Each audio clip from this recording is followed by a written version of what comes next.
నమస్కారం. మా గల్ఫ్ న్యూస్కి స్వాగతం. ప్రతిరోజు 6 దేశాల తాజా వార్తలు మీకు అందించబడుతున్నాయి.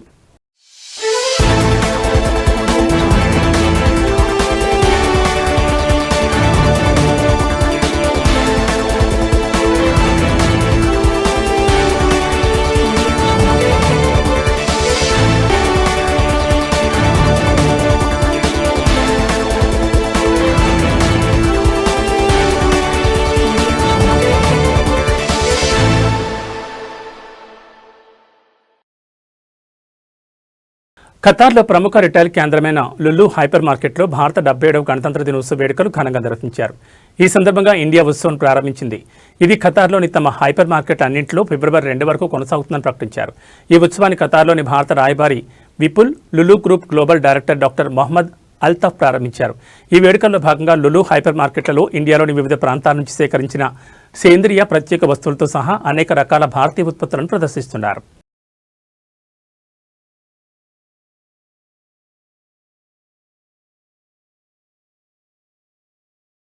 భారతదేశ వ్యాప్తంగా గణతంత్ర వేడుకలు జరుగుతున్నాయి. వందే మాతరానికి 150 ఏళ్లు. ప్రధాని ఇతివృత్తంగా ఢిల్లీలోని కర్తవ్య పథలో రిపబ్లిక్ డే నిర్వహిస్తున్నారు. వేడుకకు ముఖ్య అతిథులుగా ఐరోపా మండలి అధ్యక్షుడు ఆంటోనియో కోస్టా, ఐరోపా కమిషన్ అధ్యక్షురాలు ఉర్సులా వాన్ డెర్ లేయన్ పాల్గొన్నారు. జాతీయ యుద్ధ స్మారకం వద్ద ప్రధాని మోడీ నివాళులర్పించారు. ఆంధ్రప్రదేశ్ రాజధాని అమరావతిలో తొలిసారి గణతంత్ర వేడుకలు జరిగాయి. ఏపీ హైకోర్టు సమీపంలో ఏర్పాటు చేసిన వేదిక వద్ద గవర్నర్ జస్టిస్ అబ్దుల్ నజీర్ జాతీయ పతాకాన్ని ఆవిష్కరించారు. ఈ కార్యక్రమంలో ముఖ్యమంత్రి చంద్రబాబు నాయుడు, ఉప ముఖ్యమంత్రి పవన్ కళ్యాణ్, రాష్ట్ర మంత్రి లోకేష్, హైకోర్టు న్యాయమూర్తులు తదితరులు పాల్గొన్నారు. తెలంగాణలోని సికింద్రాబాద్ పరేడ్ గ్రౌండ్స్లో గణతంత్ర వేడుకలు ఘనంగా జరిగాయి. తెలంగాణ గవర్నర్ జిష్ణుదేవ్ వర్మ జాతీయ పతాకాన్ని ఆవిష్కరించారు. ఈ కార్యక్రమంలో ఉప ముఖ్యమంత్రి బట్టి విక్రమార్క, రాష్ట్ర మంత్రులు కోమటిరెడ్డి వెంకటరెడ్డి, శ్రీధర్ బాబు పాల్గొన్నారు.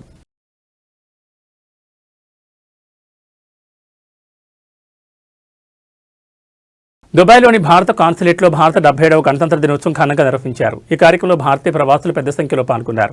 ఈ సందర్భంగా దుబాయ్లోని భారత కాన్సుల్ జనరల్ సతీష్ కుమార్ సివన్ మాట్లాడుతూ అధ్యక్షుడు Sheikh Mohamed bin Zayed Al Nahyan Bharat సందర్శనతో 2 దేశాల మధ్య ద్వైపాక్షిక సంబంధాలు కొత్త శిఖరాలకు చేరుకున్నాయని అన్నారు.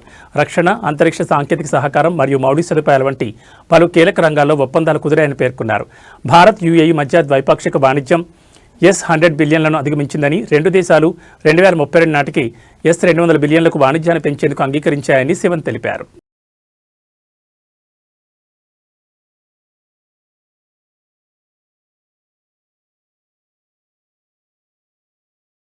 కువైట్లో ఐర్లాండ్లో తయారైన ఆప్టిమిల్ అడ్వాన్స్ బ్రాండ్ బేబీ ఫార్ములాలోని కొన్ని బ్యాచ్లను ఉపసంహరించారు. వీటిలో సెల్యులైడ్ అనే పదం ఉన్నట్లు గుర్తించడంతో ముందు జాగ్రత్తగా చర్యలు తీసుకున్నట్లు public authority for food and nutrition ప్రకటించింది.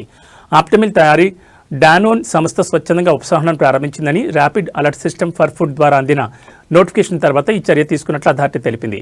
ఇక ఫ్రాన్స్లో తయారు చేయబడిన ఎన్ఫాస్టర్ బ్రాండ్ పేరుతో కొన్ని ఉత్పత్తులను కంపెనీ స్వచ్ఛందంగా ఉపసంహరించుకున్న లాక్టాలిస్ న్యూట్రిషన్ శాంటే బేబీ ఫార్ములా ఉత్పత్తులు కువైట్లో అమ్మకాలు లేవని స్పష్టం చేసింది.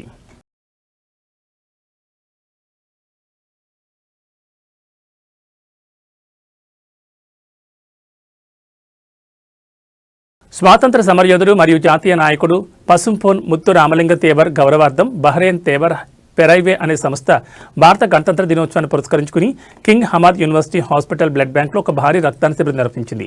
ఈ కార్యక్రమానికి అద్భుతమైన స్పందన లభించింది. 110 మందికి పైగా స్వచ్ఛంద రక్తదాతలు ఈ కార్యక్రమంలో పాల్గొన్నారు. ఈ శిబిరాన్ని Indian community relief fund general secretary Anish Sridharan అధికారికంగా ప్రారంభించారు.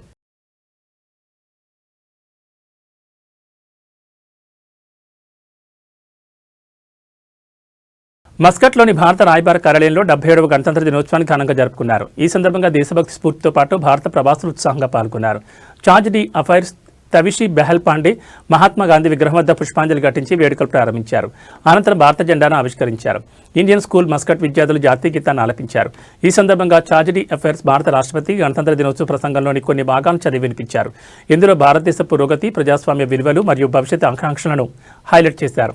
పోర్బందర్ నుంచి మస్కట్కు ఐఎన్ఎస్వి కౌండిన్యా తొలి సముద్రయానం విజయవంతంగా పూర్తయిన నేపథ్యంలో కమాండర్ వై హేమంత్ మరియు కమాండర్ వికాస్ షియోరాన్ కూడా ఈ వేడుకల్లో పాల్గొనడం ప్రత్యేకంగా నిలిచింది.